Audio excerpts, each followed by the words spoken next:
Coming up next, how to look for a better job when you already have one, and then workers are rage quitting their jobs? What? And we take your calls, and it all starts right now.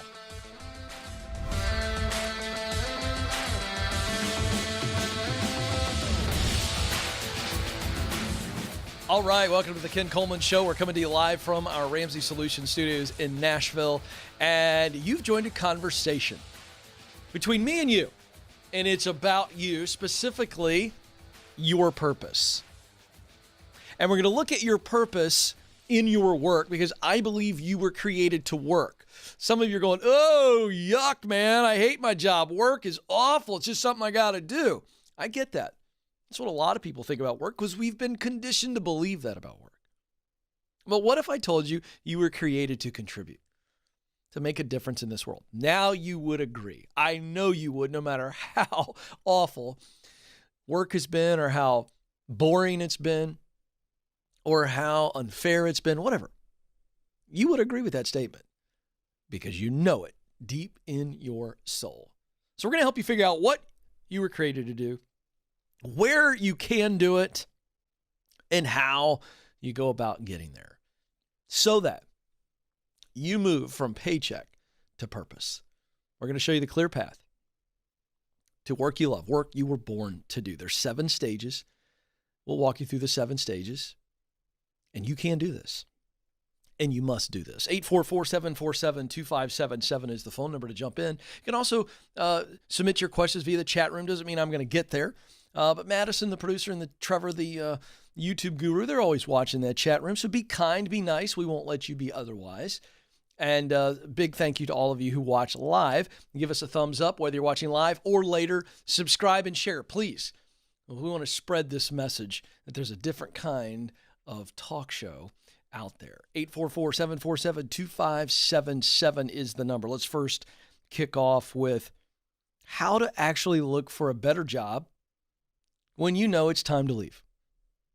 So many of you have taken the Should I Quit My Job quiz, which is free at kencoleman.com.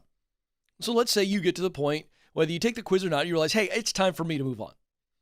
There's a lot of stress and tension around this. How do I do it?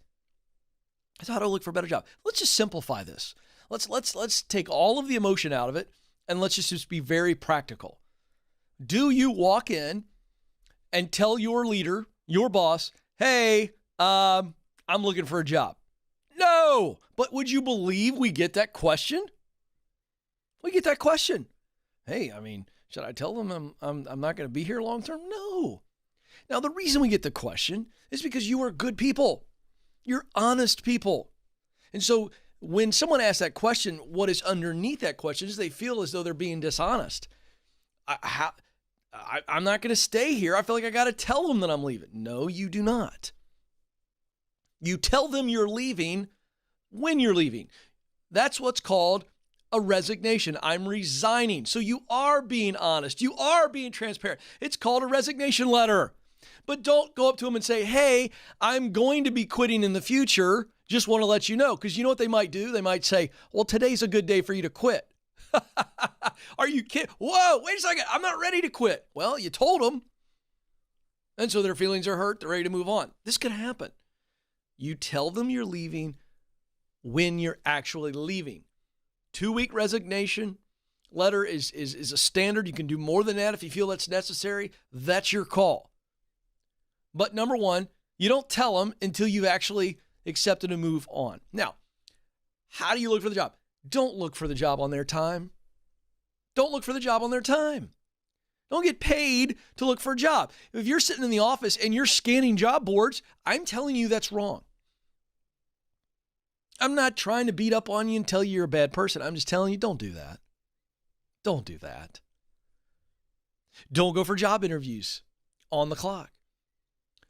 Well, Ken, I have a lunch hour, but I got a job interview at 2 o'clock. Eat lunch at your desk that day. People do this all the time. Come on, folks.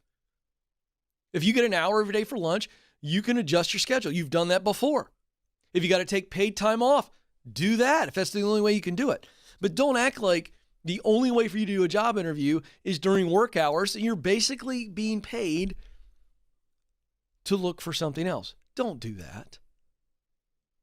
And then finally, I've taught you how to look for roles that are a good fit for you. So go look for them, find them, go after them, and use the other advice I just gave you. Don't tell them until you've got a deal waiting for you on the other side. And don't cheat on them. When you're at work, work. Personal time, paid time off, your lunchtime, whatever it is, you use those allotted times for interviewing.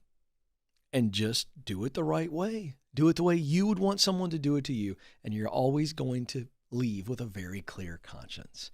844-747-2577 is the number.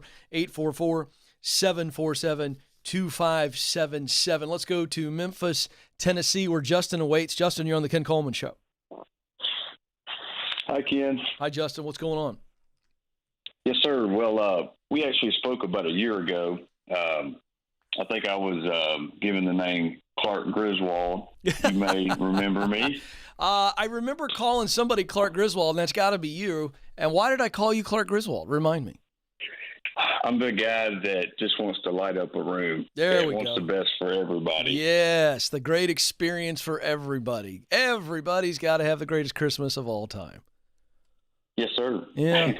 Yeah, I get that. I got a little bit of that in me. It's called codependence, I'm told. Uh-oh. Hey, watch out. That's a whole nother show. That'd be the Dr. John Deloney show, but I'm trying to embrace it myself, so don't feel bad. So what's going on, Justin? How can I help today? Well, that's a good point that you have, and maybe we'll get to that. Okay. So we spoke, and I've been following my path of connecting with someone, maybe someone who's had the same struggles that I have growing up, just because it was such an obstacle that I had to, figure out things on my own. And, you had even mentioned, maybe I'm the one that would step in and fill that gap. So we're a little over a year since then. I've really been on the ball, working on things. I think, or I thought I had my path figured out. The reason I'm calling in today maybe is that codependency, that confirmation that I think I'm overthinking it. Okay, I think I already know my answers. Tell me the path. Yeah. Tell me the path that you thought days, hours, weeks ago was absolutely it. Now you've got a little bit of doubt. What's the path? Medical device sales. Okay, why are you doubting it? I'm trying to decide if this is a lack of motivation, because it is a very difficult, probably one of the most difficult fields to get into. I've done extensive research. I've talked to probably almost 100 people. I've made some really good connections. I decided this, like I said, a year ago. I had to have a degree to even apply for this type job. It's just a bare minimum requirement. Did you get it? I did. I got it in December. Okay, so here's the deal, Justin. So I'm interrupting you on purpose, because you're literally doubting your way through with our conversation. So you did 100. Okay. You did, and it's okay. That's exactly why I'm here. All right, I'm here for you. You did 100 some conversations. You've done all this deep dive into this, and as a result, how did you feel about medical device sales when you did all of that research and all those conversations? How'd you feel about it? I felt good. I felt that. Okay, so we can't forget that. You felt like, hey, this is something that's in my sweet spot. Yes or no? Is that what you felt? It is, but there's a but tied to the end of it. What's the but? Did you just give me the but that it's hard to get into? Sir. It's more of as I'm figuring it out, it's more of a business-to-business type sale. Well, it is. I'm more about teaching, as we talked about, teaching, motivating, mentoring someone. And I went back and I've listened to our conversation probably 20 times in the last few weeks when I started having this doubt creep in. And I just remember the words that you've given me, kind of the people, the scope of people that I want to help most is it's a direct impact to the individual. this is going to be doing everything in my sweet spot. It's going to be teaching, presenting, being a product expert, a knowledge expert versus doctors, showing them how to use procedures and our equipment. I'm right there on the cusp. I mean, I'm at the finish line. But what? There's no direct. There's very little contact with patients.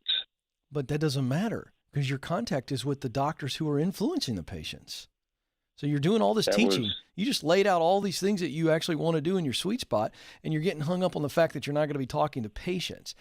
But if you're doing all the other thing, who's the ultimate beneficiary of those medical devices? Is it the doctors? No, sir. Who is it? The patient. Okay, give me an example of one device that you might sell. Give me the 5-second answer. Give me a medical device you might sell. A device for sports-related injuries.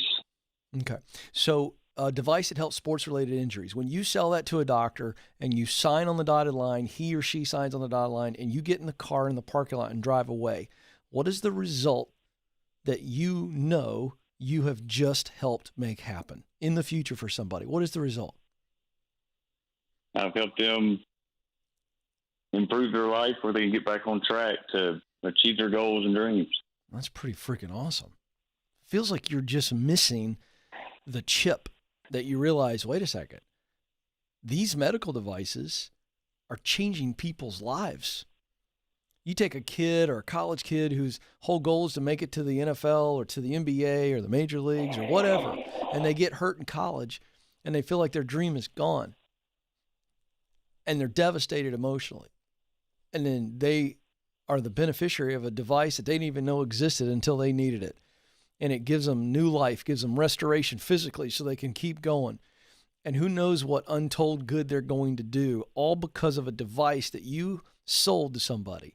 I think you have to see the ROI a little bit bigger than you're seeing it.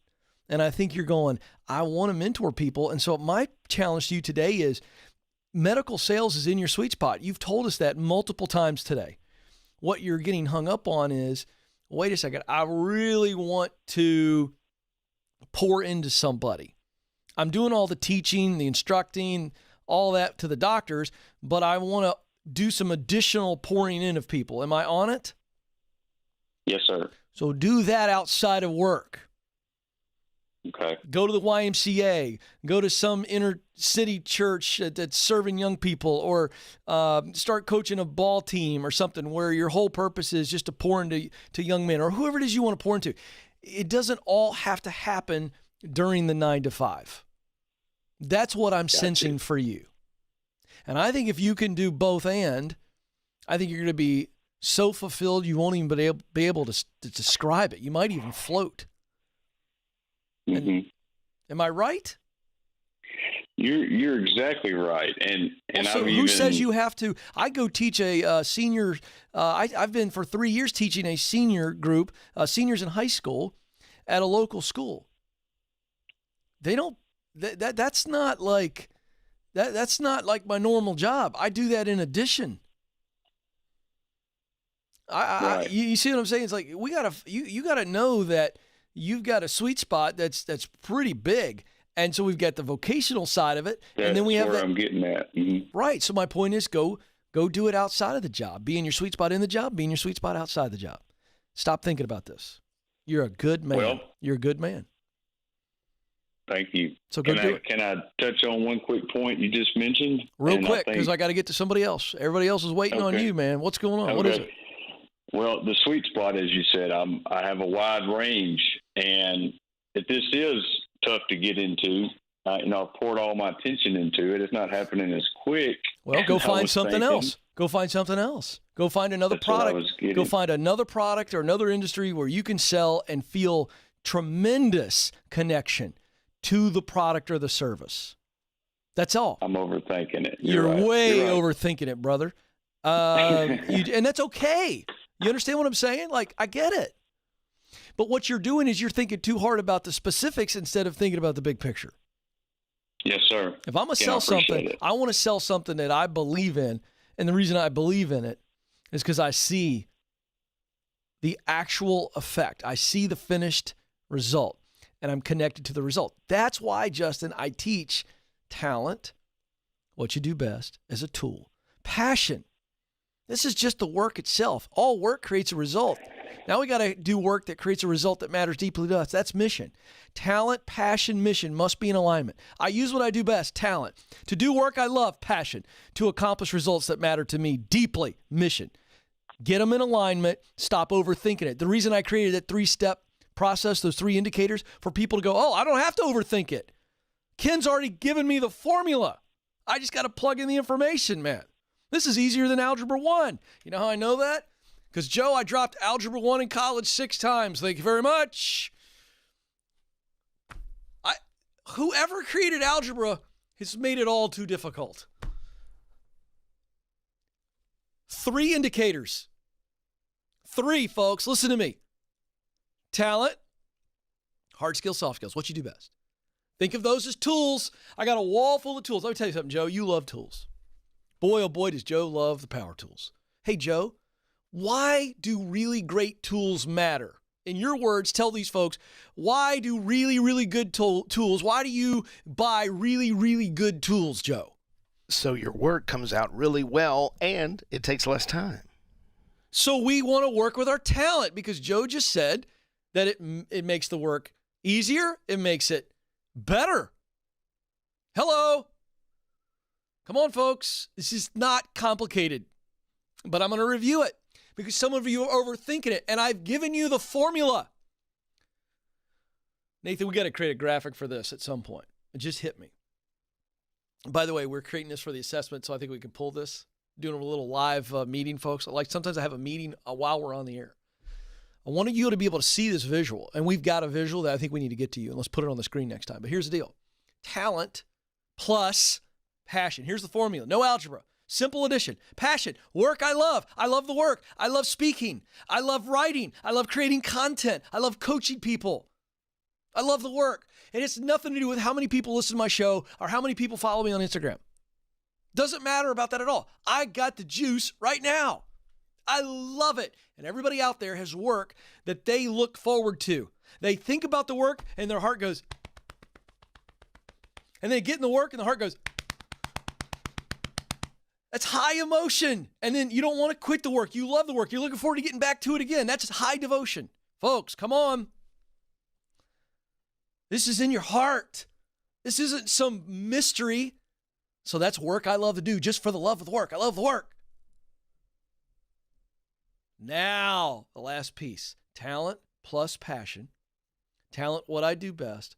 Passion, work I love to do. Here's the last piece. Mission. Results that I want my work to produce. Results I want to accomplish. The difference I want to make in the world. All work creates results, yes or no? Yes, Ken. So we create results through our work. What are the results that I want to create? Mission. Talent plus passion plus mission equals purpose. That's your why. You know your why, and you can find out the where. And when we find out the where, guess what? The how presents itself. And oh, by the way, I'm going to walk you through all that. That's why we have the 7 stages. While we're doing review, let's go. Get clear. Those are the 3 indicators. Talent, passion, mission. I got to get clear. Once I'm clear, now I get qualified. Stage 1, get clear. Stage 2, get qualified. Stage 3, get connected. Connections are the currency for allowing me to move and go where I want to go. Stage 4, after I get connected, I'm telling you, and while I'm getting connected, opportunities come to me for me to get started. To start this new thing, to get started out of college, whatever it is. Once I'm in, I'm getting started. And now I'm focused on moving into stage 5, which is getting promoted. Winning the now so that I get the next. As I get promoted, I'm going to be in stage 5 for a while. I'm still getting promoted. I'm moving up, up, up, up, up. You'll spend most of your time in stage 5, and then eventually you step into the dream job, stage 6. Now, what happens when we get into stage 6, the dream job? We're on the top of the mountain. The whole time I've been going up the mountain like this, and now I'm on the top of the mountain. What do? Oh, folks, this is when the view changes. I've been looking up, and there's struggle involved with that, right? Then I get to the top of the mountain. Now all of a sudden, I see what I've only envisioned. Now I see it. And I'm looking around. I'm on the top of the mountain. Joe, when I'm on the top of the mountain, the view is amazing. I see things that I thought I would see. I see them for real. I see them. And then quickly, here's what happens. There's a sense of accomplishment. Now I'm there on the dream job. But then you realize, now I see things I'd never seen before. And now the dream job continues to evolve and the vision grows. And I see another mountain. And now that I'm in the dream job, I'm not working for money anymore. The money's there. I'm all about meaning. I'm all about impact. Not income, impact.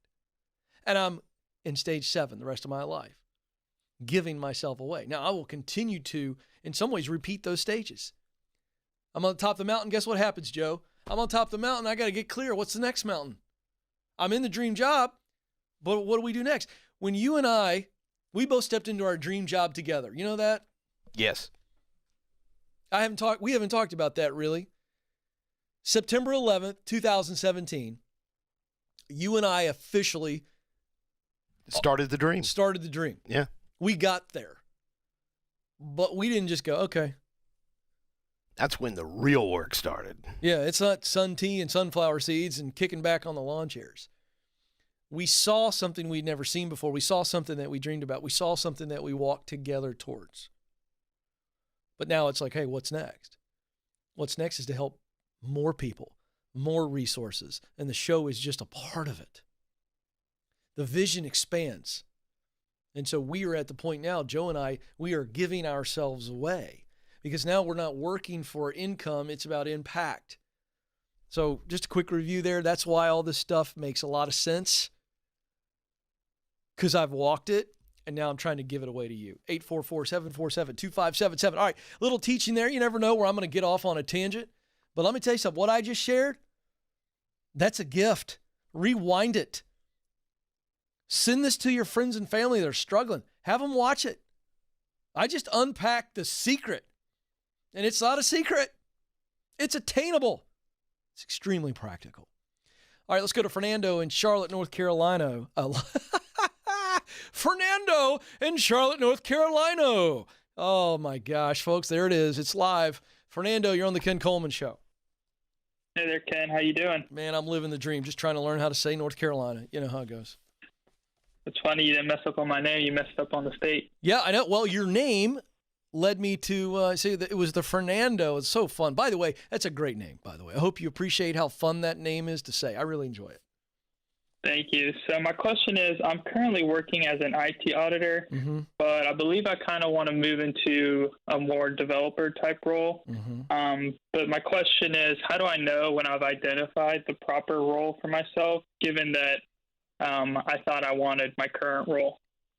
Well, you know, it's really about the process I just explained to the audience. And I think you're probably familiar with it because you've been listening to the show or watching the show for a while. We're going to come down to, is it in the sweet spot? Is it in your contribution zone? Meaning you've got the talent to be a developer, all the premium tools to do the work. I suspect you do. Is that true? Yeah, learning some skills, but for the most part, I have a good foundational base. Okay, I'm glad you said it that way. So I want to encourage you and others that are listening to this. When I say, do you have the talent? You go, well, yeah, I've got to develop the skills. I'm glad you said it that way because the talent is the raw material. Think of it as clay. And in the potter, if you've ever seen a potter do their work, how they make pottery, they take this big lump of clay and they stick it on the wheel, and then they begin to develop it with water and pressure, otherwise their hands, and they turn it into something usable. So you've got the talent. You just got to go acquire some skills. But skills come from talent. Do you understand what I'm saying? Yeah, I see the distinction. So you got it, don't you? Yes. Yeah, you do. So then it comes down to passion next. Have you done enough developing or watched other people do developing to where you go, I have high emotion for that and high devotion. I love it and I want to do it. Yeah, I would say I do. Great. Now the last piece. It's mission. When you're developing something, there are results that affect a consumer on the other end of whatever you're developing. True or false? True. This is the last piece. As you look into doing developing work, you've got to say, there's all kinds of development, and everything I would do as a developer does have an end result. So you don't have to overthink it. You just have to say, is this creating results that matter to me? I'm making things run smoothly. I'm fixing technology bugs, whatever. You just have to ask yourself, is this producing a result that makes my heart full? Got it? Yeah. So does it? Yeah, I would say yes for myself. So that's how you know. Now, one level deeper. As you begin to identify this stuff on the front end and you begin to talk to people who are doing this, or you may go through the interview process, or as you're looking in companies that are hiring developers and you learn about the job description and everything, you just look at that and maybe you talk to a couple of people. You go, hey, I'm looking at this job over here. I read the job description. You're a developer. What do you think about this? And you begin to get as much information as possible. Like you're doing a college research paper or high school level research paper is good enough. And what happens is, as you clarify more about the role, what it looks like day to day, what ladder it could lead you to, how you would move up the ladder. You ask all those questions. That's clarify and then verify. And here's what will happen. As your brain does the clarifying, this is the logical information gathering process. And then your heart's going to go ding, ding, ding, ding, ding, ding, ding, ding, ding, and you'll just know it. So that's how you do it. Gotcha. That makes sense. And then can I ask a quick follow-up regarding that? Sure. So my current company is similar to a consulting firm. And so they have opportunities within the company to step into developer roles, but due to business needs, and you might have kind of discussed this with underemployment, I've talked to my manager and he said realistically, I wouldn't be available for my current work, or I would have to fill my current work obligations before trying to explore other projects. And that would not be until March of 2022. Mm-hmm. Do you think it's smart? And the earliest would be October, but that's not a definite. The definite is March. Mm-hmm. Would it be better to look externally or wait internally? Do both. While you're waiting, look. Okay. If you find something that's a great fit, then take it. If you don't find anything, you got options where you are. You just got to be patient. So I love the idea of looking while I'm waiting. You don't have to choose between the two. Do both. Do it the right way, and let's see what develops. But the good news is you're supposed to be a programmer, yes or no? Yes. Then get about the business of programming, Fernando. Thank you for the call. 844-747-2577. Quick break. When we come back, in the news, workers are rage quitting? Oh, Lord have mercy. Adults acting like children. This is the Ken Coleman Show.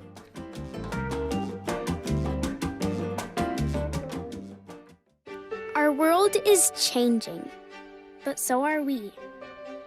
Now, we see a smile through someone's eyes. We conquer our struggles and cherish each moment because we're shielded through faith and assured by hope. And greatest of all, we love. The world is different, but so are we. Hey folks, Ken Coleman with you. If you've ever had to look for a job, you know it's stressful. Combing through job openings and feeling lost in the shuffle. ZipRecruiter knows that the general experience of looking for a job is pretty sucky. That's why they figured out a way to make it unsucky. When you sign up on ZipRecruiter.com, you can create a free profile. Then you get matched to great jobs, plus a lot more. Go to ZipRecruiter.com right now to sign up, absolutely free, and put ZipRecruiter to work for you.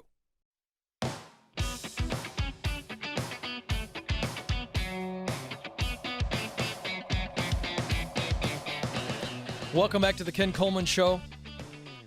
Thrilled to have you with us. 844-747-2577, 844-747-2577. You're only one phone call away from clarity, and then confidence comes from that clarity, and courage ultimately shows up when you need it, when you're clear and you're confident. 844-747-2577. Back to the phones in a second, but first, it's time for In the News.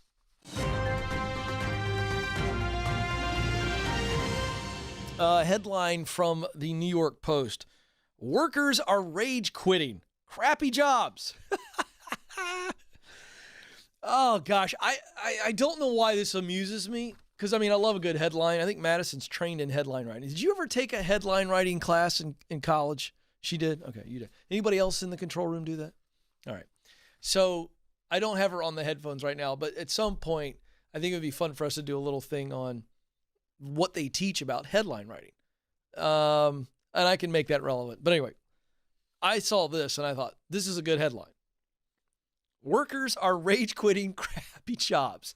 Okay, so first, before I get into the story, the article's from the New York Post. They actually aren't rage quitting crappy jobs. The headline should read, and this is not the headline writer's fault. It's a fabulous headline. They just aren't informed. The headline should read, workers are rage quitting crappy leaders. So great headline, just not an informed editor. By the way, ask Madison, she's not on the mic. Who writes headlines? Well, what's that position? Somebody on a microphone. Editor. An editor does that? Okay, good. So we need to help the editor out at the New York Post, because here's the deal. People never leave crappy companies. They leave crappy leaders. And it's the crappy leaders who create the crappy company. So I just want to get that right, because it's not just a semantic thing. This isn't a play on words. However, let's get into this a little bit. But one other thing I should point out, and if Madison needs to correct me on this, I'm fine with it. I didn't talk to you about this prior to the show. You don't have to get on the mic. Folks, you got to know this. She's so put out. She's over there listening to the show. She's producing the show. She's paying attention. She's back in the chair against the back wall. She's got her laptop on her lap. And I start doing this, and she's like, really, dude? Really going to make me get on the mic? This is what's going on. I want you to understand the work relationship we have. There she is. Look, see, I'm calling her out. She hates all this attention, by the way, but she's really, really good at what she does. Okay. I'm just saying, correct me later. If you feel like correcting me in the middle of the show, that's fine too, but you don't have to get up yet. Be comfortable. Here's my point. When I share a news article like this, and you need to understand this, any news article like this that's really, really negative, that finds these like crazy examples, understand that these editors are going out and finding people that are really pissed off. So understand, am I right there? I mean, this isn't like there's no study here. All right, so here's what I'm talking about. We got some pseudonyms. Kendra. She said stress began to roll downhill from management during coronavirus. And she said to the editor, she's not the type of person to act out in the heat of the moment, but she got pushed to. It was a constant barrage of passive aggression that finally got to her when her manager refused to explain what the problem at hand was during a heated conversation. After that, Kendra walked out, never to return. So we have two issues here. Number one was a heated conversation. We don't know who turned the heat up. Maybe it's for both of them. But again, the leader, if this is true, and this is a giant asterisk here, but let's, at face value, if this is true that the manager wouldn't tell Kendra what the reason was because they just didn't want to have a messy conversation, this is when frustration spills over. It's better to have a kind and clear, messy conversation than it is to try to skirt a messy conversation and you're cryptic and you're not really giving them information. And people get pissy really quick when you're not clear with them because they're trying to figure it out. They're trying to read you. And it's a puzzle no one wants to solve. Come on, leaders. Part of being a leader is you're going to have some messy conversations. And the best way to do it is to show them actual respect by being kind and clear. Here's another one. Retail employee Helena isn't the type to rage quit either, but was also recently moved to. She was checking her phone because a relative had just suffered a stroke. She was looking for updates. Her manager then made a staff-wide announcement that workers should put their phones in their lockers. Then that was followed up by a question from her leader saying, no. That followed up with Helena starting to ask, why am I working hard for a company that doesn't value me? She wrote a resignation letter giving 2 weeks notice, but didn't even get a chance to deliver it when her manager yelled at her again during a subsequent shift. So again, a subsequent shift. If you're a leader and you're yelling at people, good Lord, you could yell at somebody making $50 an hour and it doesn't feel good. But if you yell at somebody making $10 an hour, let me just tell you something. It reminds me of that classic Johnny Paycheck song, Joe. Take this job and shove it. I mean, this is what rage quitting is. For you, those of you who have no idea who Johnny Paycheck is, don't worry about it. I'll save you the time and effort. Old country music star. And that was probably his one-hit wonder. He may have had a couple other hits, but he did. Or the other one, these boots are made for walking. Oh, yeah. Who sang that one? Nancy Sinatra's daughter. Yeah. Okay, very good.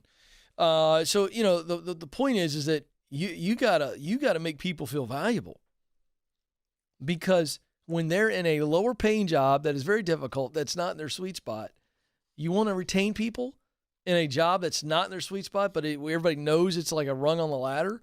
You got to make them feel valuable, leaders. That's why we share this kind of stuff. This is a leadership problem.